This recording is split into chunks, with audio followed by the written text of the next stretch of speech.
नमस्कार, मी संस्कृती आणि आपण पाहत आहात नवा मराठा। अहिल्यानगर शहरातील दिव्यांग नागरिकांसाठी एक दिलासादायक बातमी आहे। महानगरपालिकेच्या पुढाकाराने आता दिव्यांग बांधवांना संजय गांधी निराधार योजना अंतर्गत लाभ मिळणार आहे। यासाठी खासदार डॉक्टर निलेश लंके यांच्या पाठपुराव्याला यश लाभले आहे। महानगरपालिकेच्या अंतर्गत दरमहा 5% निधी राखीव ठेवण्यात येतो। या निधीचा उपयोग आतापर्यंत दिव्यांगांसाठी केला जात नव्हता, त्यामुळे अनेक दिव्यांग आर्थिक मदतीपासून वंचित राहिले होते। ही बाब लक्षात घेता खासदार लंके यांनी महत्त्वाच्या बैठकीत ही बाब मांडली आणि महसूल विभागाकडे याची गंभीर दखल घेण्याची मागणी केली। तसेच खासदार लंके यांनी विविध स्वयंसेवी संस्थांच्या माध्यमातून दिव्यांगांच्या प्रश्नांना वाचा फोडली। महसूल विभागाने दिव्यांगांना संजय गांधी योजना नाकारल्यामुळे लंके यांनी 5% निधीतून त्यांना लाभ मिळवून देण्यासाठी प्रयत्नांची पराकाष्ठा केली।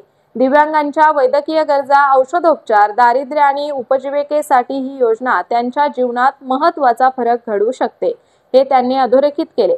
याशिवाय महानगरपालिका आयुक्तांनीही या मागणीस सकारात्मक प्रतिसाद दिला असून आता शहरातील पात्र दिव्यांगांना दरमहा मासिक वेतन स्वरूपात आर्थिक मदत मिळणार आहे। यामुळे संजय गांधी योजना खऱ्या अर्थाने गरजूंपर्यंत पोहोचेल। तसेच ही योजना दिव्यांगांसाठी केवळ आर्थिक आधार ठरणार नाही, तर समाजातील त्यांचा सहभाग अधिक वाढवेल।